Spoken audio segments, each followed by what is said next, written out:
We're actually growing animals that will be released to the wild to help save a population that could otherwise go extinct without our work. That's not many people can say that.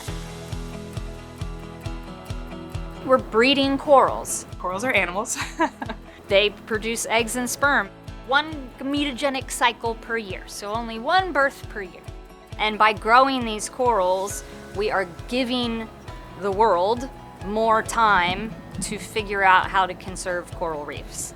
Right now in Florida, we're suffering from the largest coral disease outbreak ever recorded. You know, as an endangered species, we feel like we have a responsibility, but also a connection because we're caring for them every day. We're feeding them, watching them grow. Your misses are so pretty. I know. Wow. We know where they like certain areas of the tank, what they're gonna eat. Putting our babies out onto the reef is bittersweet. That's what we're working for. That's the whole point of our program. We're not sure if we're going to be able to recover our reefs to their once glory, but we really need to keep trying. We are the only facility in the world to have spawned, we call it the CNAT, but it's Colpophilia natans. Every year we get a little bit more tuned in to when those corals are actually going to spawn. If you could just will it to happen. You just stare at them long enough.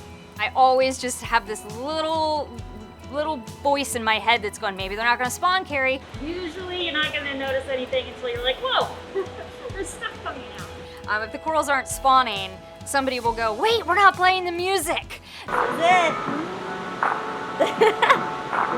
You gotta let them know it's that time of year. It's a combination of excitement, Oh, I think it's gonna go. anxiety, You start to doubt everything you've done. and it's usually right at that point of panic. He's really picking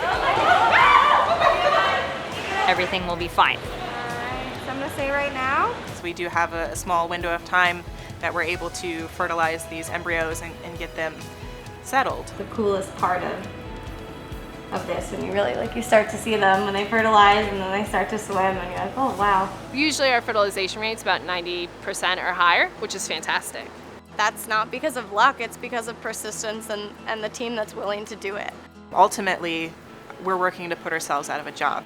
I would be happy if tomorrow Florida's coral reefs didn't need our help anymore and we could all go home.